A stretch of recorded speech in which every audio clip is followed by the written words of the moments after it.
Loretta. Here we are with Amy Abrams, co-founder of Artisan Fleas. Amy, welcome. Thank you. I'm so excited to be here. In the U.S., retail sales growth is dominated by e-commerce, now representing almost 15% of total retail sales, tripling in the last decade alone.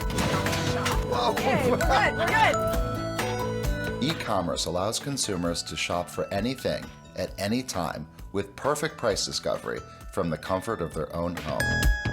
In light of these trends, why would a startup want to invest in a traditional brick-and-mortar store model? On a visceral level, human beings still deeply crave connection, and they deeply crave the adrenaline when you see something that you feel that you can't live without. Let's meet founder Amy Abrams, who with her husband Ronan has opened 4 Artisan Flea locations, and find out what they are doing differently. Wait, Brian, don't kill us. It's okay. It's all good. Where would you like to go today? Where would I like to go? I need to go back to Brooklyn. Okay. By the way, we love Brooklyn. We love Brooklyn. We're gone. I need to go back to my roots. Well, we're leaving from her Artisan Fleas Soho location on Broadway. Yeah. Their 5th location? This is our 4th location. 4th location. Yes. Okay. Original location's in Brooklyn. Tell us about the origin story of Artisan Fleas. Sure.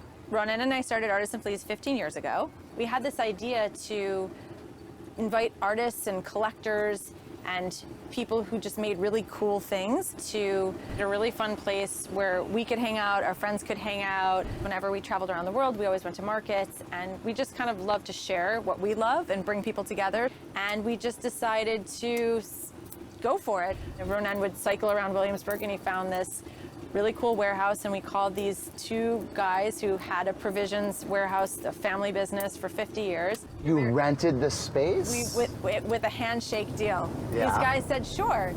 And so it was kind of saying, like, I hope this works, I hope it's fun, and we'll see what happens. And after a couple of years, most of the people who were selling with us, including people who made sushi and cupcakes before the cupcake revolution. They all sort of were doing this on the side, and something that was pretty incredible now when I reflect back is they started to say to us, you know, I'm actually starting to make enough money every weekend that I could quit my day job. Are you going to be open next weekend? Amazing. And so it was kind of at that point that we started to take it a lot more seriously, because we realized that, you know, people were depending on us in a different way, not just about having fun and hanging out. So slowly we've grown. We moved to a larger space and 7-day a week as opposed to just weekend market. And then we opened in Los Angeles 4+ years ago, first in downtown LA and now in Venice. And then 2 years ago, we opened in Soho. So that's incredible. Yeah. If someone doesn't know you, which I happen to know you from Highland Park, of course, tell me a critical life story that sort of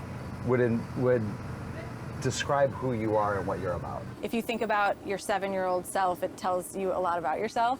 And I remember when I was 7 or 8 years old, I loved selling things. I loved making money.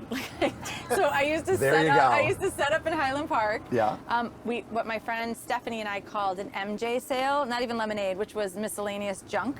Love it. And we would find random things around our house and set it up and on a table. And it was really fun because you'd meet people, and I think I learned how much fun it was to sell something and make money.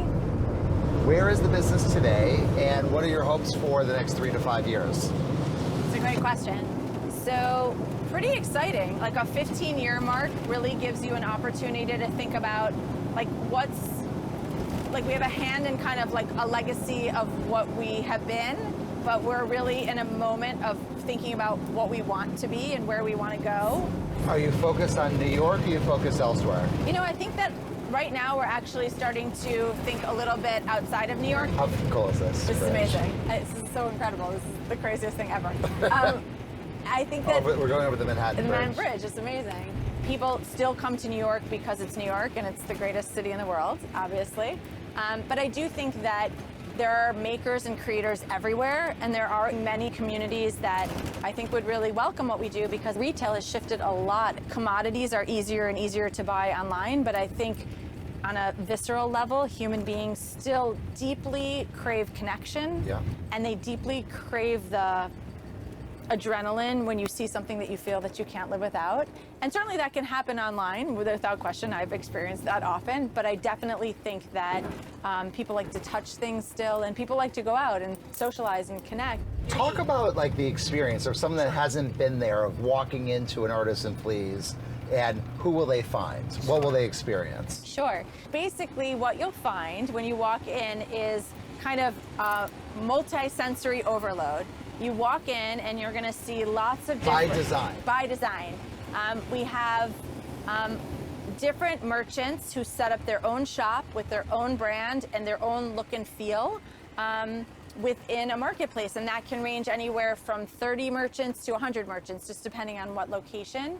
And we always have an eye towards diversity in style and diversity in price and diversity in look and feel and product category. So, we like to say there's something for everyone. What's fun is that it surprises you and it sort of allows you to realize things that you're interested that you didn't realize you were interested in. So that's what we hope that you experience. How would you describe the vibe there? The music taste, Sure. look, the feel? So in all of our locations, since the day that we've opened, we've always had a DJ.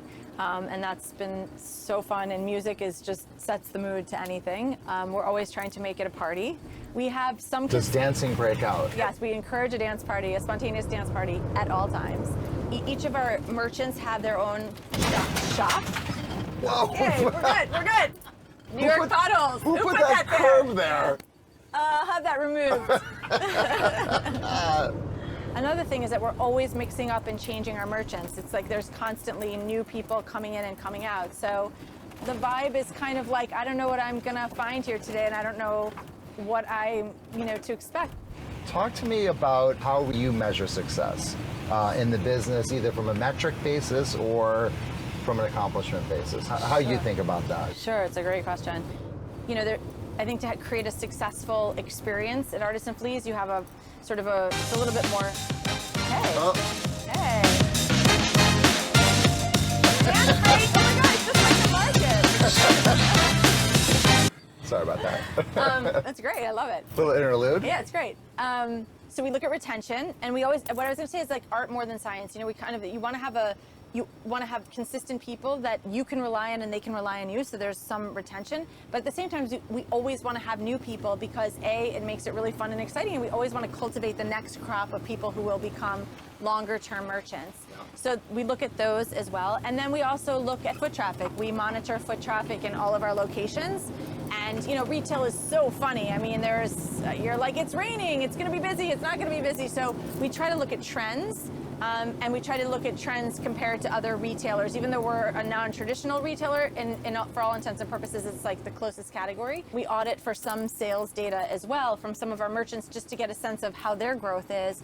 And especially if we're doing marketing campaigns or events, we want to see, is it driving more traffic? And not only is it driving more traffic, but more than that, is it converting into sales for those merchants? Because ultimately, we want people to do as well as they can do. Yeah, no, of course. Talk to me about what resources that you want and don't have in order to grow the business.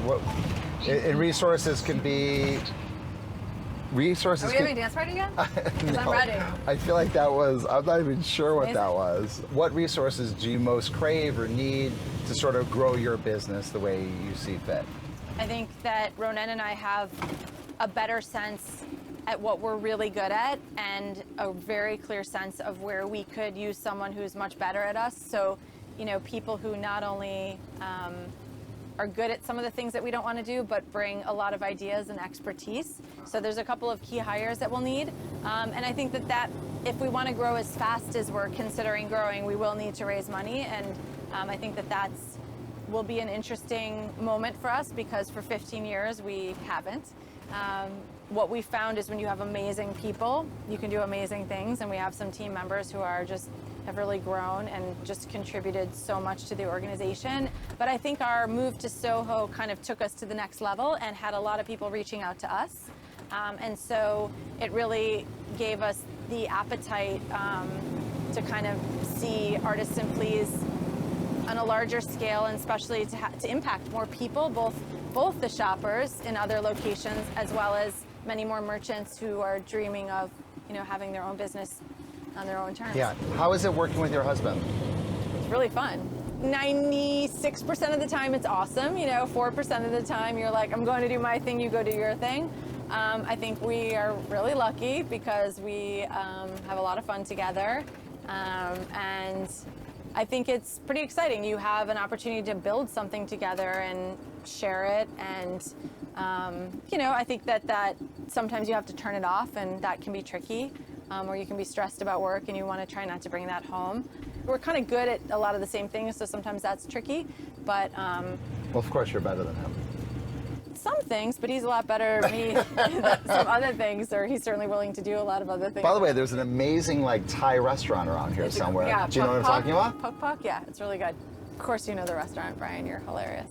Thank you for coming on our video cast, podcast. This was incredible, This is so and great. I'm pulling over to drop you off at your destination. I'm so impressed, Brian, that you were. And we're at the Have a conversation. B61 bus stop. Close enough. Close All right, enough. love you, Amazing. babe. Thank you This so was much. amazing. Thank Yeah, you. You're so welcome. Thank you. We gotta turn big dreams into action. We gotta mix action with the passion. Time short, no time